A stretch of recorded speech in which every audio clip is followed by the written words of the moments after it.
Namaste, hi everyone. I'm Rashi Jori and I'm here with my friend and colleague Tenzin Yangsom. We're both campaign coordinators at International Tibet Network.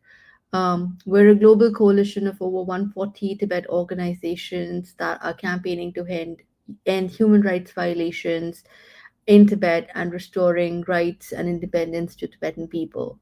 One key area of Tibet Network's work has been to support global Tibet groups in working on political prisoner cases, cases that highlight the continued strength, resilience, and resistance that we see in Tibet. The human rights situation in Tibet remains dire, with Tibetans facing severe restrictions on their freedom of expression, assembly, and movement. We've seen Tibetan political prisoners continue to be detained and imprisoned for the simplest of actions, including peacefully exercising their basic human rights. Many face torture, ill treatment, and in some cases, even death. It's challenging to give an exact number of how many Tibetan political prisoners are held by China, but we know that this number is extremely high and that we must continue to do more to call for their release.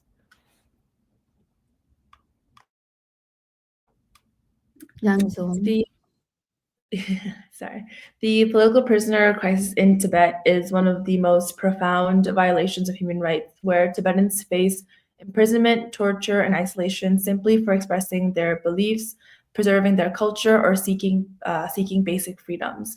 And in 2024, the crackdown on dissent has escalated, with even more Tibetans being detained under really harsh conditions for peaceful acts of resistance, such as advocating for Tibetan language rights or participating in peaceful protests. However, figures like Dashi Wangchuk and Gomboki stand as symbols of um, symbols of hope and belief for thousands of those who suffer behind bars. Their only crime is love for their homeland and their people. And yet, on the flip side, thousands of Tibetans and Tibet supporters around the world this year have worked extremely hard to advocate for the Tibetans inside Tibet and are continuing to do so this year. We've seen this done by highlighting their cases through really meaningful and creative actions and protests from all around the world. So today we'll take a look at what's been happening this year. And another thing I wanted to highlight was that we've seen a really, really big influx of bravery and brilliance of Tibetans inside Tibet, particularly Namkila, who is a former political prisoner who actually shared her testimony with the entire world this year, specifically detailing what she has endured during prison, her escape, and the overall critical situation inside Tibet.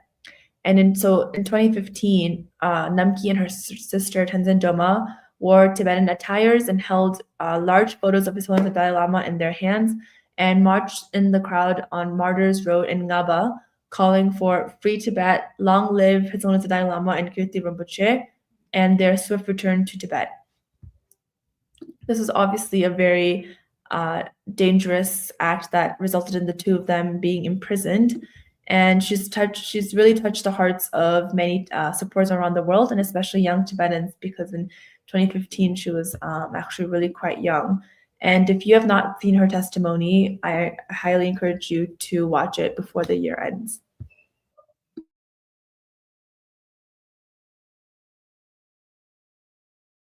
Oh, you're muted, Rashi. Sorry, I think it's just, yeah, it's just a full circle to arrive when somebody has to say you're muted on her live stream. But one of the things that I was saying that we found extremely shocking and just really, really startling was the protest that we saw in Dege this year. So in February 2024, countless Tibetans, including monks and laypersons, were arrested for protesting the Kamtok hydropower dam on the Drichu River in eastern Tibet. Um, Now, we all know about the ongoing mega development in Tibet. China has been escalating it over the last few years.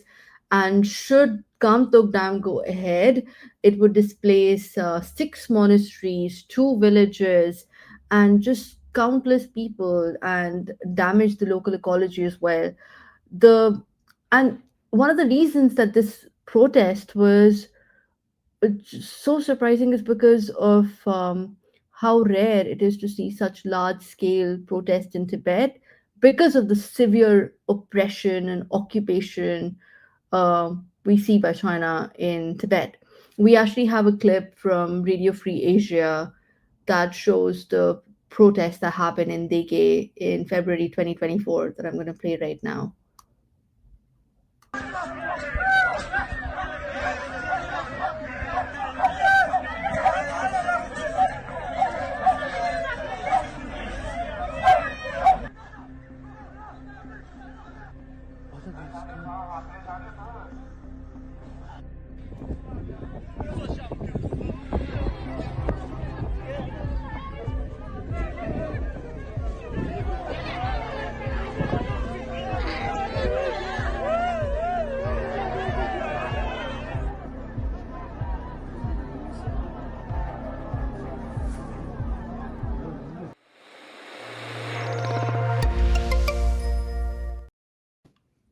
So, since the protest, in response to it, we saw 200 people, armed police men in full riot gear being deployed on the streets of Dege. And they arrested and assaulted thousands of Tibetans, all because of the protest that happened. Since actually we have a photo too. Since then there's only been like a trickle of information because of severe restrictions and threats by China. Also, earlier this year, I think in about July 2024, the Dege protesters were the awardees of the annual Tenzin Delek Rinpoche Medal of Courage, which was for the first time held at the Scottish Parliament in Edinburgh. The award honors the life and bravery of monk and activist Tenzin Delek Rinpoche. He was a Tibetan leader who fought for the preservation of Tibetan identity until his death in Chinese custody in 2015. Launched in 2016, the medal recognizes Tibetan human rights defenders who, like Tenzin Delek Rinpoche, courageously promote freedom, justice, and human rights in the face of Chinese occupation using nonviolent means. There are so many cases of such bravery, such resilience um, that we see coming in from Tibet. And on that note, the recipients of last year's Tenzin Delek Rinpoche's Medal of Courage Award was actually awarded to Gompuki and Dorji Dashi for their continued protest and resistance. I'll actually play a video from ICT in February of this year, which highlights Gompuki outside of the Lhasa High Court, asking for simply just to see her brother who has been detained for more than 15 years now. And so last December, actually the district police bureau detained Gompuki for over 10 days for disturbing the order of the unit and confiscated the petition banners and related items that she has been, really working so hard to garner. And so also not just her younger brother and her husband Chogyang, led by Gompuki, have all been fighting for the Chidashi for all these years.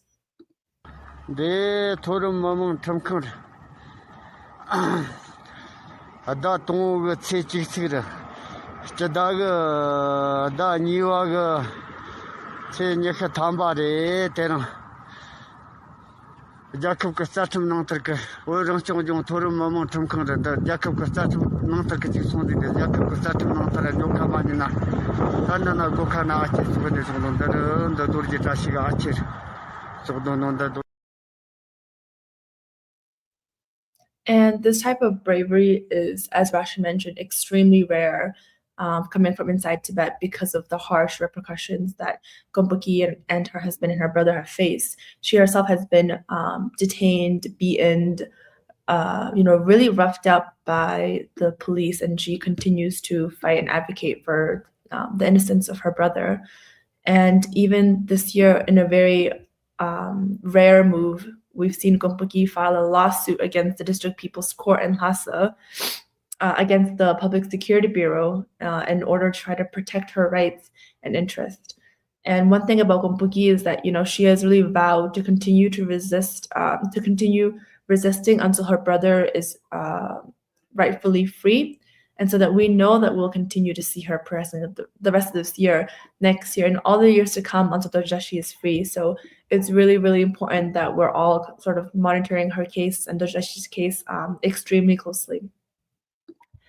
I also wanted to highlight some maybe lesser known profiles. There's two people that I want to highlight. The first one is actually a Tibetan librarian at Kirti Monastery who was sentenced to 3 years in Chinese prison for merely attempting to import and distribute religious and cultural books from India to Tibet, and for engaging in Tibetan Buddhist practice of making financial offerings to His Holiness and the Kirti Rinpoche. And so his name is Losong Takbela. And another profile I wanted to highlight is a singer named Gegchom. And so inside Tibet, during an event gathering for Tibetan New Year, him alongside many other Tibetan artists, he performed this song that really expressed a lot of grievances and criticized the Chinese government's policies. And on the third day of Tibetan New Year, he was called into the police station in that district and then disappeared. And so we're really calling on the Chinese authorities to release him from this arbitrary detention. And actually later we'll get a chance to hear his song, and I'll also cite one of the translations so that folks can get a better look and understanding of what it was he was really singing about. And another thing I actually wanted to raise was why we saw quite a bit of quite a lot of arrests and detentions this year. We also saw two major releases that happened. So, to the cases that I wanted to talk about, that the Tibetan movement has been campaigning for years. They were released this year while it was the end of their sentences. So, in November 2024, we saw prominent Tibetan philanthropist and environmentalist Karma Samrupla, who's on the left, and Getan Lundupla, who's on the right. He's a prolific writer, also known by his pen name Lamkok. They were both released in November, just last month. Now, 50-year-old Gendon La was arrested on the 2nd of December in 2020 and was sentenced to 4 years in prison, plus 2 years of deprivation of political rights for inciting separation. Now, that's an accusation that the Chinese government routinely uses to suppress Tibetan activists, human rights defenders, environmentalists who are critical of the Chinese Communist state. Karma Samdrupla is 56, was a businessman and dealt in antique objects. He was sentenced to 15 years on 24 June 2020 under falsified charges of grave robbing and dealing looted relics. Now, he was in poor health in prison, and we actually have a photo of him when he was released. And it shows how weak and frail he is upon his release as well. Now, the trial of Karma Sandrupla was also widely viewed as an effort to punish him for his outspoken work as an environmentalist. He started, in fact, an environmental organization in Tibet to protect rivers, and also his defense for his two brothers who very publicly berated a corrupt police chief who used to hunt endangered species in Tibetan nature preserves. The other thing that we saw this year was Anya Sengra, who's another very prominent Tibetan environmental defender, human rights defender, and a nomad. His family was allowed to meet him for the first time in 6 years. He still remains in prison and is known to be in extremely poor health, but we know that he's up for release next year. There are quite a few cases that were worked on in the past that are up for release next year. Isn't that right, Yang So? Yes.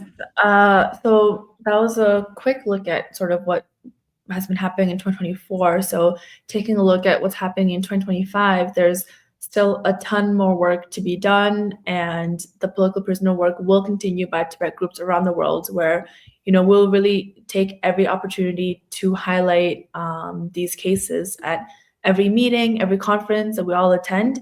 And a few things that we are looking forward to is the upcoming release of Songgon Siringla, Anya Sengtala, and Lutu Chakpa, amongst a few others.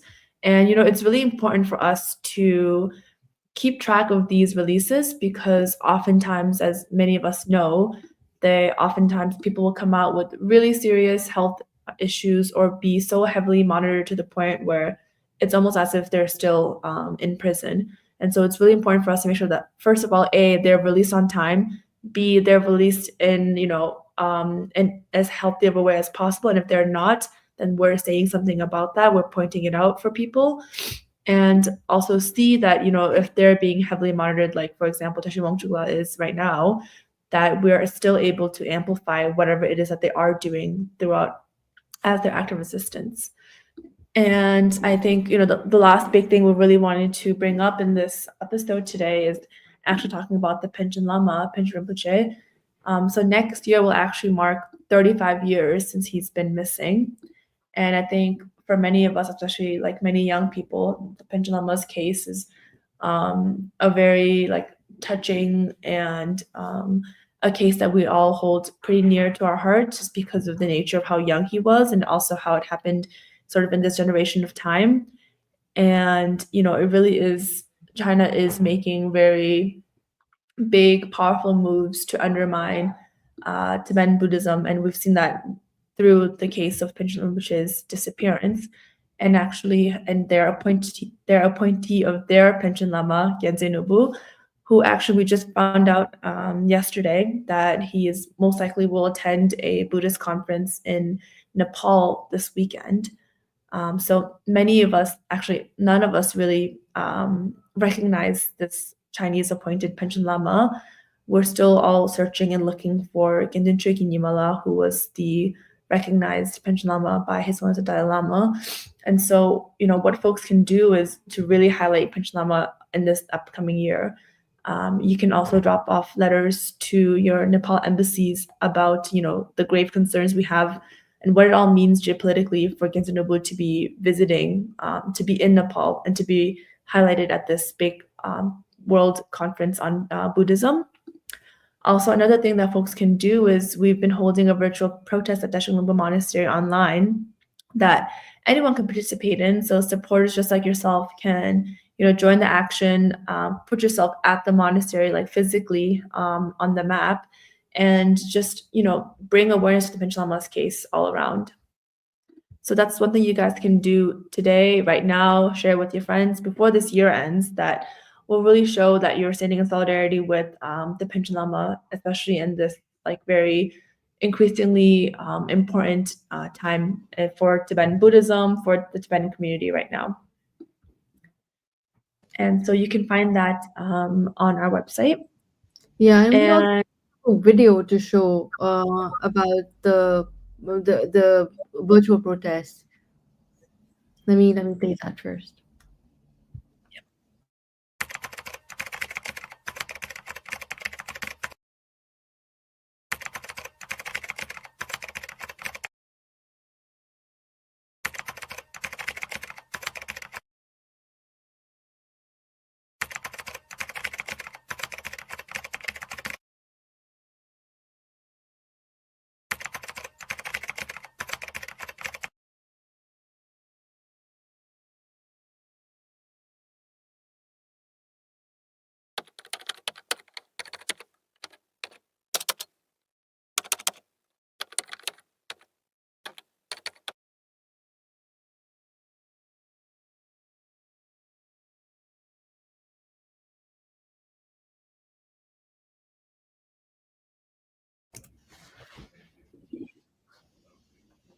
And I think it's also important for us to talk about, we've been working on these political prisoners cases for a very long time, right? Since the Tibet movement has been working on this for an extremely long time, and sometimes some of these wins don't feel like, oh, it's really a win. If China has released 3 political prisoners this year, what about the hundreds they might have jailed, right? And there's also so many political prisoners that we actually don't know that they're actually missing or in jail because they're just the ordinary people. And so I think it's really important to mention what you said, Rashi, about, we don't really know what the numbers are. We don't really know who's missing. Like all the information blackout really makes it difficult for us to pinpoint.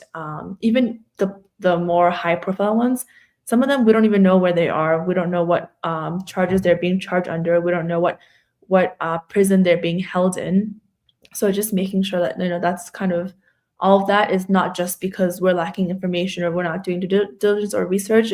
It's designed that way by the Chinese government to prevent that flow of information and to prevent us from doing our advocacy work. So it's really important this upcoming year for everyone, whether you're an individual supporter or whether you belong to a Tibet support group or a Tibetan association, there really is a lot of impact we can make on political prisoners by just doing what we think is right in this upcoming year.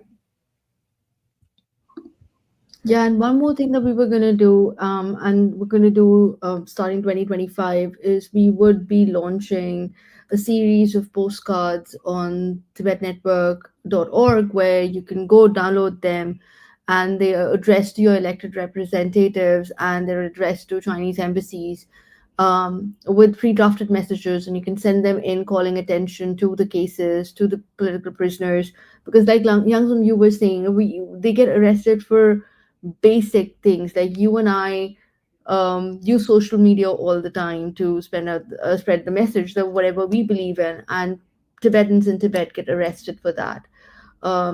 You and I have the freedom of religion. We believe in our practices. Tibetans in Tibet get arrested for that.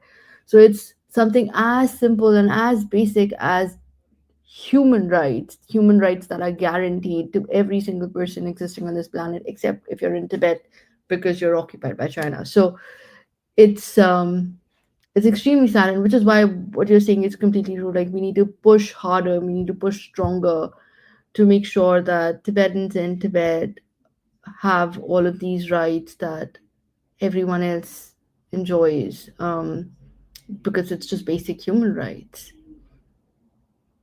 Yeah, and if you're at a university, if you're a student group, if you are an association, you have the platform.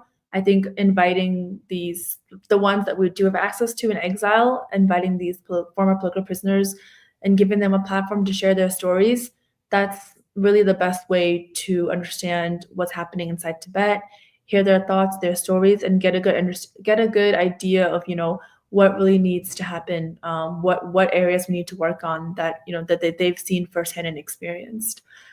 And I think to wrap up our session today, I think one of my favorite quotes this year was that I read somewhere, I think at a protest, was occupation breeds resistance. And although it's very simple, I think it's very telling of our Tibetan struggle.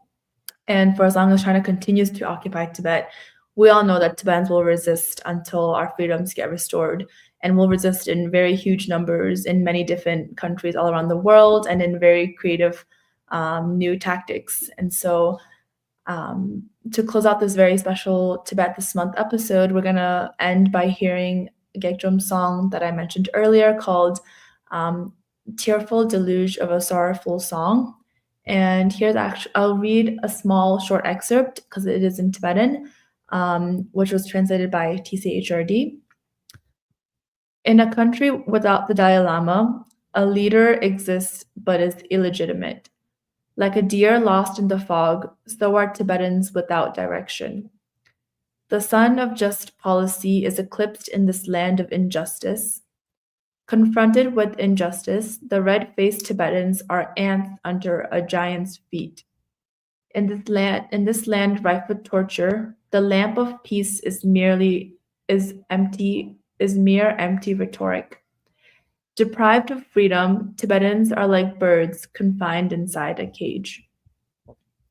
So that is just a small excerpt of the song that Gekjom sings, the reason why he was arrested. And you can tell by just that one paraphrase alone how brave it was for him to be singing and directly criticizing the Chinese government in this very creative way. And that's what we've been seeing a lot of that, where people are really, using what they're good at, whether they are intellectuals or artists or musicians, and using, whatever platform that they do get to speak up on this issue. And so without further ado, we will close out with the song. Thank you for joining us.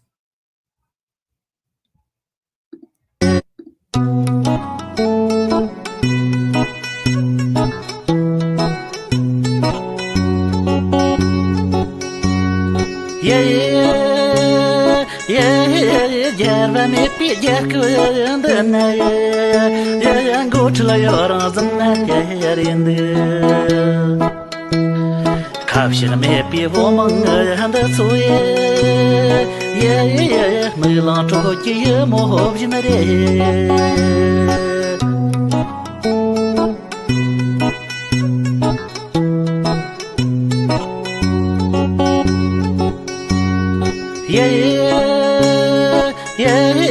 Trong me pisa chayandana shijinya mazai zonson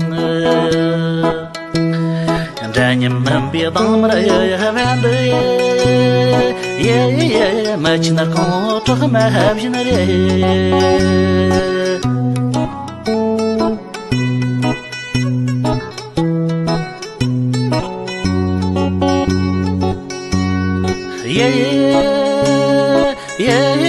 Shadama yetendana jevdi do me tantam harisongo Ram me pivo pa hanitsuye nizvana gafshi chonjinare nizvana gafshi chonjinare